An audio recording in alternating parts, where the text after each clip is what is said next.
Hi everyone, welcome to our channel movie mall. मैं आप सभी का होस्ट और दोस्त वशनील तहे दिल से आप सभी का स्वागत करता हूं। आइए शुरू करते हैं आज की अजीबोगरीब फिल्म की कहानी को।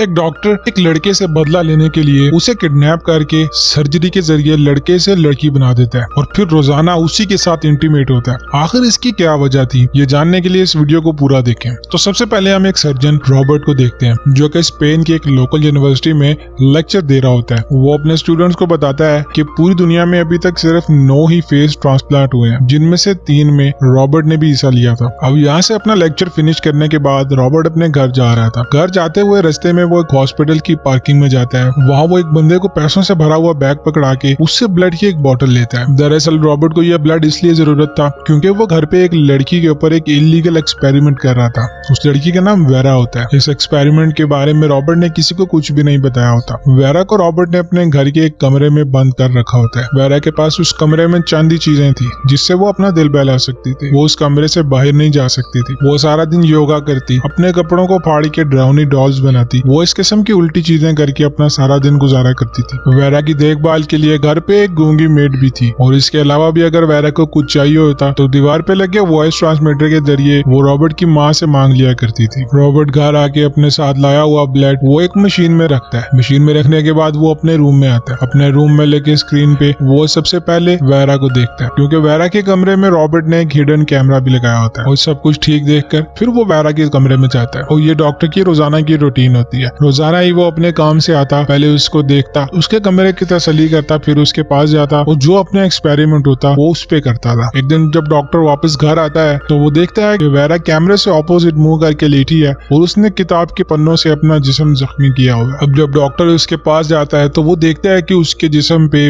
कट के निशान लगे होते हैं। तो वो फौरन से उसे अपने घर में ही मौजूद एक ऑपरेटिंग रूम में लेके आता है। वो उसका इलाज करता है, जिसपे वेरा उसे कहती है कि ऐसी जिंदगी से बेहतर है मुझे मार दो। रॉबर्ट उससे कहता है कि अगर तुमने मरना होता तो ये जख्म तुम कहीं और भी दे सकती थी। अब इस हादसे के बाद रॉबर्ट एक आर्टिफिशियल स्किन बनाने के कुछ एक्सपेरिमेंट्स करता है जिसमें उसे जानवरों के खून की भी जरूरत पड़ती है। अब कुछ दिन के बाद वो कामयाब हो जाता है। वो आर्टिफिशियल स्किन का एक इकलौता इन्वेंटर बन जाता है। रॉबर्ट ने एक ऐसी स्किन बनाई थी ना वो आग लगाने पे चलती थी ना ही किसी कीड़े के काटने का कोई इस पे असर हो सकता था। अब रॉबर्ट जब अपने एक्सपेरिमेंट में कामयाब हो ही गया है तो वो वेरा की पूरी स्किन को इस आर्टिफिशियल स्किन से रिप्लेस कर देता है और रिप्लेस करने के बाद वो वेरा को कहता है कि अब कभी भी तुम्हें चोट नहीं लगेगी। क्योंकि रॉबर्ट का एक्सपेरिमेंट कामयाब हो चुका था इसलिए वो कुछ दिन के बाद इसे एक मेडिकल सिंपोजियम में प्रेजेंट करता है। वो आए हुए मेहमानों को बताता है कि उसने जानवरों पे स्किन का कामयाब एक्सपेरिमेंट कर लिया। दरअसल रॉबर्ट यहाँ पर झूठ बोल रहा होता है। उसने ये एक्सपेरिमेंट वेरा पे किया था। वो ये भी बताता है कि इस स्किन को कभी भी मलेरिया नहीं लग सकता और इस स्किन के इन्वेंशन को वो अपनी वाइफ के नाम पे रखता है जो कि सिंड्रेला है। दरअसल उसकी बीवी एक कार एक्सीडेंट में मर चुकी होती है। अब आज का इवेंट खत्म होने के बाद रॉबर्ट जब अपने घर जा रहा होता है तभी उसकी ऑर्गेनाइजेशन के हेड उसको साइड पे ले जाते हैं और उससे पूछते हैं, रॉबर्ट आखिर तुमने इस स्किन को इतना हार्ड कैसे बनाया कि इस पे मलेरिया भी असर नहीं कर सकता। रॉबर्ट यहाँ पर झूठ नहीं बोलता। वो उन्हें बताता है कि दरअसल मैंने पिग सेल से जेनेटिक इंफॉर्मेशन लेके उसे ह्यूमन सेल में डाल दिया है। अब भले ही रॉबर्ट ने एक बहुत ही जबरदस्त खोज की थी मगर उसके प्रेसिडेंट उसके साथ नहीं देते। वो ऐसे मना कर देते और फौरन ही रॉबर्ट को अपने तमाम रिसर्च बंद करने के ऑर्डर दे देता है। अब रॉबर्ट यहाँ से सीधा अपना पुराने फ्रेंड मार्क के पास जाके आज हुई सारी बात उसे बताता है, जिसपे मार्क उसे कहता है कि रॉबर्ट तुम्हें अब अपने पुराने काम में लौट जाना चाहिए। अब रॉबर्ट जब यहाँ से अपने घर पहुंचता है तो वो अपने कमरे में बैठ के थोड़ी देर वेरा को देखता है, फिर वो उससे मिलने चला जाता है। वो वेरा को बताता है कि तुम पे जो एक्सपेरिमेंट मैं कर रहा था वो आज खत्म हो गया है। अब तुम्हें किसी किस्म के एक्सपेरिमेंट की जरूरत नहीं है। मेरा वो यहाँ से आजाद हो चुका है। सोच के वो रॉबर्ट के साथ इंटीमेट होने की कोशिश करती है। वो रॉबर्ट को सीड्यूस तो करती है मगर रॉबर्ट अनकंफर्टेबल फील करता है और वहाँ से चला जाता है। अब हम वेरिलिया को देखते हैं जो कि रॉबर्ट के पास आके उससे बताती है कि तुम वेरा को मार दो, ये बहुत खतरनाक है। जिसके जवाब में रॉबर्ट से कहता है कि आप घर के सारे नौकरों को काम से निकाल दें क्योंकि अब हमें इतने लोगों की जरूरत नहीं है। अब जब रॉबर्ट भी घर से चला जाता है और बाकी के नौकर भी वहाँ से चले जाते हैं तभी टाइगर के कॉस्ट्यूम पहने एक बंदा उसके घर पर आता है और घर की बेल बजाता है। तो ये उस मैरिलिया का बेटा जैका था। अब क्योंकि जैका ने अपना रूप बदला होता है इसलिए वो अपना बर्थ मार्क कैमरे में दिखा के अपना सबूत देता है और फिर फौरन से मैरिलिया बाहर आती है और वो उसे अंदर जाने से रोकती है। मगर जैका उस घर के अंदर अंदर चला ही जाता है। मेरिलिया उसे किचन में बिठा के खाना देती है। अब इतनी देर में टीवी पे एक डकैती की खबर चल रही होती है। दरअसल जैका एक डकैत है और ये उस डकैती करने के बाद एक कार्निवल की भीड़ में छुप कर ही आया था। ये कॉस्ट्यूम इसने इसीलिए पहना होता है ताकि इसको पुलिस न पकड़ सके। अब वो मेरिलिया से कहता है कि तुम रॉबर्ट से कह के मेरे फेस की सर्जरी करवा दो ताकि मैं पुलिस से हमेशा के लिए बच जाऊं। मेरिलिया उससे कहती है कि रॉबर्ट ऐसा कभी भी नहीं करेगा, अब तुम जल्दी से यहाँ से चले जाओ। अब यहाँ से जैका किचन में शराब ढूंढने के लिए जाता है। तभी उसकी नजर उस सिक्योरिटी कैमरा पे पड़ती है जो वेरा के कमरे में होता है और वेरा अपने रूम में योगा कर रही होती है। अब जब जैका उसे कैमरे से देखता है तो वो उसे फौरन से पहचान देता है। वो अपने मन ही मन सोचता है कि ये आखिर जिंदा कैसे है, ये तो मर गई थी। वेलेरिया फौरन से किचन में छुपाई हुई गन निकाल के जैका पे पॉइंट कर देती है और उसे जाने के लिए कहती है, मगर जैका मौका देख के वेलेरिया से उसकी गन खींच लेता है और वहाँ पर उसको बांध देता है। बांधने के बाद वो सीधा वेरा के कमरे में जाता है, मगर वेरा के कमरे का डोर लॉक होता है। जैका फौरन से वेलेरिया के पास आता है, उसे धमकाने के बाद वो उससे चाबी ले लेता है। चाबी लेके वो सीधा वेरा के कमरे में जाता है, मगर वेरा डोर अनलॉक करके अंदर जाने की कोशिश करता है। वेरा अंदर से धक्का दे के जैका को गिरा देती है और फिर उसके ऊपर हमला करती है, मगर जैका क्योंकि उससे ताकतवर है वो उसे पकड़ लेता है और फिर उसे कमरे के अंदर लाता है। अंदर लाने के बाद वो उसके साथ जबरदस्ती इंटीमेट होता है और वो उसके साथ इंटीमेट हो ही रहा होता है, रॉबर्ट घर आ जाता है। रॉबर्ट आते साथ कैमरा में ये सब कुछ देख लेता है और देखने के बाद वो अपनी पिस्टल लेके सीधा वेरा के कमरे में जाता है और वो जाते ही जैका को डायरेक्ट फायर करके मार देता है। अब यहाँ वेरेलिया को काफी दुख होता है, वो सोचती है कि काश वो जैका के साथ वेरा को भी मार देता। अब रॉबर्ट जैका की बॉडी को ठिकाने लगाने के लिए यहाँ से ले जाता है। तब वेरेलिया वेरा को जैका और रॉबर्ट के बारे में बताती है। वो बताती है कि रॉबर्ट और जैका ये दोनों सौतेले भाई हैं। दरअसल ये जैका उसे एक घर के नौकर से हुआ था और जब जैका पेट में था तो वो नौकर इसे छोड़ के भाग गया था, जबकि रॉबर्ट उसे उसके पुराने मालिक से हुआ था। उस मालिक ने रॉबर्ट को लेके अपनी बांझ बीवी को दे दिया था और सबको यही बताया था कि वो उनका अपना बेटा है। उसे ये कानूनी तौर पर उसके अपने पेरेंट्स थे, मगर क्योंकि वेलेरिया के दिल में अपने बेटे के लिए ममता थी इसलिए रॉबर्ट को ये खुद ही पालती है। तो आगे से वेरा उससे पूछती है कि जैका को ऐसा क्यों लगा था कि वो मुझे जानता है, जिसके जवाब में वेलेरिया से बताती है कि तुम रॉबर्ट की वाइफ सिंड्रेला जैसी लगती हो जिसकी मौत एक कार हादसे में हो गई थी। साथ में वो वेरा को ये भी बताती है कि जैका की परवरिश सड़कों पे हुई थी, वो अपनी माँ से दूर पला बड़ा है इसीलिए वो बिगड़ गया है। एक दिन वो पुलिस से छुपने के लिए भागता हुआ मेरे घर आया और मुझसे मदद मांगने लगा और तभी उसने रॉबर्ट की वाइफ सिंड्रेला को देख लिया और यहाँ इन दोनों को पहली नजर में ही एक दूसरे से प्यार हो गया था और कुछ दिन के बाद वो दोनों घर से भाग गए थे, मगर बदकिस्मती से रास्ते में उनकी गाड़ी का एक्सीडेंट हो गया था जिसमें जैका तो बच जाता है मगर सिंड्रेला का चेहरा बुरी तरह जल जाता है। तभी रॉबर्ट अपनी वाइफ सिंड्रेला को किसी तरह घर उठाकर ले आता है और लाने के बाद घर के सारे शीशे उठा के बाहर फेंक देता है ताकि सिंड्रेला अपना चेहरा ना देख सके। और एक दिन सिंड्रेला की बेटी बाहर बैठी लॉन में गाना गा रही थी, तभी सिंड्रेला अपने बेड से उठ के जब खिड़की की तरफ जाती है, शीशे में वो अपना अक्स देखती है। वो खुद को देख के चिल्लाती है क्योंकि उसका चेहरा इस कदर खौफनाक हो गया था और वो फौरन से उसी खिड़की से कूद के अपनी जान दे देती है। और बाहर बैठी उसकी बेटी जब ये सब देखती है तो वो उस दिन सदमे में चली जाती है। अब जब वेलेरिया वेरा को ये सब कुछ बता रही होती है तभी रॉबर्ट जैका की बॉडी को दफना के वापस घर आ जाता है। अब घर आने के बाद वो वेरा की पुरानी ऑफर को आज कबूल कर लेता है और आज रात वेरा को अपने साथ इंटीमेट होने के लिए बुलाता है। वो रात को इंटीमेट होने के बाद सो ही रहा होता है कि रात में वो एक ख्वाब देखता है और अपने ख्वाब में वो 6 साल पहले हुआ एक दर्दनाक वाकया देखता है जब रॉबर्ट ने अपनी बेटी नॉर्मा के साथ एक शादी अटेंड की थी ताकि नॉर्मा अपनी सोशल लाइफ में वापस आ सके और अपनी माँ की मौत के बाद जो सदमा उसे लगा है वो उससे बाहर आ सके। अब उसी पार्टी के बीच में रॉबर्ट नोट करता है कि नॉर्मा उसको कहीं नजर नहीं आ रही है। वो अपनी बेटी को ढूंढता ढूंढता उसके पीछे जाता है और गार्डन में जाने पे वो एक बाइकर को देखता है जो कि काफी तेजी से उसी के सामने से गुजर जाता है और बाइकर के गुजरने के बाद वो कुछ आगे जाके देखता है तो उसे नॉर्मा का जूता और उसका कोट गिरा मिलता है और थोड़ा ही आगे जाने पे उसे नॉर्मा नीचे गिरी पड़ी मिलती है जिसके कपड़े भी खराब होते हैं। रॉबर्ट यहाँ देखकर समझ आता है कि उस बाइकर ने नॉर्मा के साथ क्या किया था। अब जो ही नॉर्मा को होश आता है वो अपने फादर को वही अटैकर समझ के जोर जोर से चिल्लाने लगती है। वो उनसे काफी खौफजदा होती है। अब हम यहाँ से प्रेजेंट में आ जाते हैं। रॉबर्ट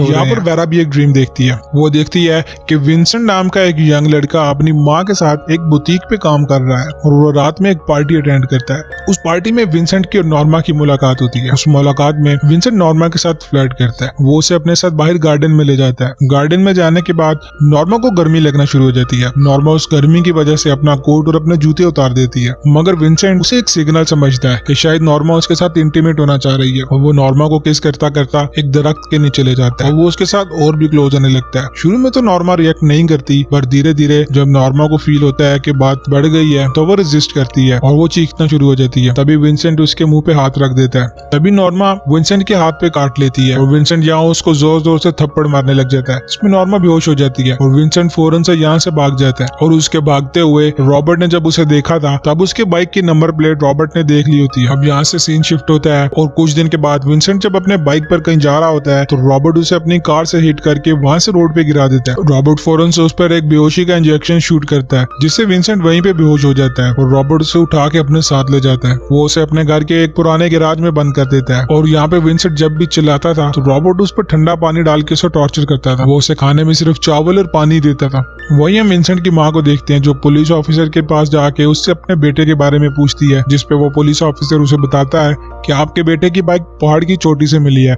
इसका मतलब ये है कि या तो आपका बेटा उस पहाड़ से गिर के मर गया है या तो वो शहर छोड़ के कहीं भाग गया है। और रॉबर्ट अपनी बेटी नॉर्मा से मिलने मेंटल हॉस्पिटल में जाता है। वहाँ जाने पे देखता है कि नॉर्मा अभी भी उसे देख के डर रही होती है। दरअसल नॉर्मा समझ रही थी कि उसके फादर ने उसके साथ जबरदस्ती करने की कोशिश की है और अचानक एक दिन नॉर्मा भी अपनी जान ले लेती है। अब इस वाकये के बाद डॉक्टर की जगह एक साइको डॉक्टर बन जाता है। नॉर्मा को दफनाने के बाद वो अपने घर आता है। आते ही वो विंसेंट की दाढ़ी शेव कर देता है। उसके बाद वो उसे बेहोश कर देता है। बेहोश करने के बाद उसे ऑपरेशन थिएटर में लेकर आता है और अंदर मार्क और अपने दो साथियों की मदद से वो उसकी सर्जरी करता है। दरअसल ये सर्जरी एक जेंडर चेंज सर्जरी है जहाँ पर उसने विंसेंट को एक लड़की में बदलना था। रॉबर्ट ने अपने साथी डॉक्टरों को एक नकली पेपर दिखाया था जिसमें एक स्टेटमेंट लिखी थी कि वो क्लिनिक इसलिए नहीं जाना चाहता कि वो इस चीज को एक राज रखना चाहता है। इस स्टेटमेंट से बाकी के डॉक्टर कन्विंस हो जाते हैं और वो रॉबर्ट के घर में ही आकर उस ऑपरेशन थिएटर में ये सर्जरी को कंप्लीट करने पे राजी हो जाते हैं। अब कुछ टाइम के बाद जब विंसेंट को होश आता है तो वो अपने आप को उस कमरे के अंदर अकेला देखता है। अब इससे आगे की विंसेंट की लाइफ इसी कमरे में गुजरती है और वो अपने उस नए प्राइवेट पार्ट का भी ख्याल रखता था जो कि सर्जरी के बाद रॉबर्ट ने उसे दिया होता है। अब जैसे ही वो प्राइवेट पार्ट वाला एरिया ठीक होता है उसके बाद रॉबर्ट धीरे धीरे उसके सारे पार्ट्स को बिल्कुल लड़कियों जैसा करता है। वो उसे औरत वाली चेस्ट और एक हाई पिच वाली वॉइस देता है और रॉबर्ट उसे एक फुल सूट ला कर देता है ताकि उसकी स्किन सेफ रहे और उस स्लिम सूट से उसकी नई बॉडी को एक अच्छी शेप दी जा सके। अब एक दिन विंसेंट रॉबर्ट पे हमला करके वहाँ से भागने की कोशिश करता है मगर रॉबर्ट इस सब का इंतजाम पहले से करके बैठा होता है। वो जो ही डोर पे जाता है तो दरवाजा लॉक होता है। तभी पीछे रॉबर्ट अपनी गन लेकर आ जाता है और वो विंसेंट को वापस रूम में जाने का कहता है और आखिर वो उसको खुद ही उठा के उसके रूम पे छोड़ आता है। अब कुछ दिन के बाद उसके सर्जरी की फाइनल स्टेज पूरी होने पे हम देखते हैं कि रॉबर्ट ने उसे अपनी वाइफ सिंड्रेला की शक्ल दी होती है और वो उसका नाम वेरा रखता है। स्टार्ट में तो वेरा रॉबर्ट की दी हुई हर चीज को खराब करती थी। वो मेकअप को दीवारों पे लगा के जाया करती थी और रॉबर्ट के दिए हुए सारे कपड़ों को फाड़ के वो उससे डरावनी डॉल्स बनाया करती थी और अपने आईलाइनर से वो दीवारों पे अपने साथ हुए इस वाकये के बारे में लिखा करती थी। और उसके पास अपनी एंटरटेनमेंट के लिए सिर्फ एक ही टीवी होता था जिससे वो अपना वक्त गुजारती थी। और कुछ दिन के बाद रॉबर्ट अपनी माँ वेलेरिया को इस घर में बुलाता है ताकि वेरा की देखभाल की जिम्मेदारी भी पूरी हो जाए। अब यहाँ से स्टोरी प्रेजेंट में आती है जहाँ पर रॉबर्ट और वेरा काफी खुशी खुशी अपनी जिंदगी गुजार रहे होते हैं। अब एक दिन वेरा वेलेरिया के साथ मार्केट जाती है। तभी रॉबर्ट का दोस्त मार्क उससे मिलने आता है। वो उसे न्यूज़पेपर दिखाता है जिसपे मिसिंग पर्सन के बारे में लिखा होता है। वही एक पिक्चर विंसेंट की भी होती है।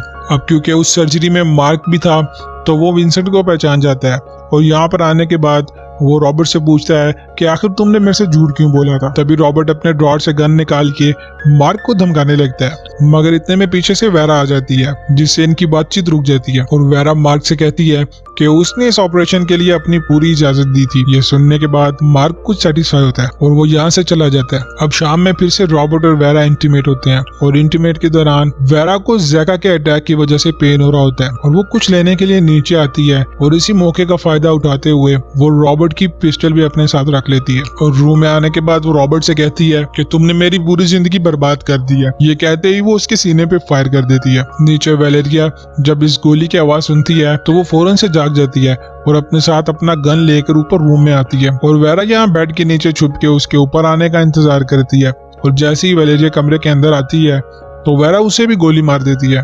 अब क्योंकि सब कुछ खत्म हो जाता है तो वेरा यहाँ से कुछ कपड़े और पैसे लेकर अपनी माँ के पास जाती है। वो अपनी माँ के पास जाने के बाद उसे अपना विंसेंट होने का एहसास दिलाती है और उसे हर वो चीज बताती है जो सिर्फ विंसेंट और उसकी माँ ही जानते थे। विंसेंट और उसकी माँ दोनों ही इमोशनल हो जाते हैं और ये मूवी यहाँ खत्म हो जाती है। दोस्तों, आज की मूवी की कहानी सुनकर आप बताइए कि यह फिल्म आपको कैसी लगी। कमेंट्स जरूर करना और हो सके तो हमारे चैनल मूवी मॉल को सब्सक्राइब, लाइक और शेयर जरूर करना। तो मिलते हैं अगली फिल्म की कहानी के सफर पर। तब तक अपना और अपनों का ख्याल रखना। Bye bye, love you all and take care.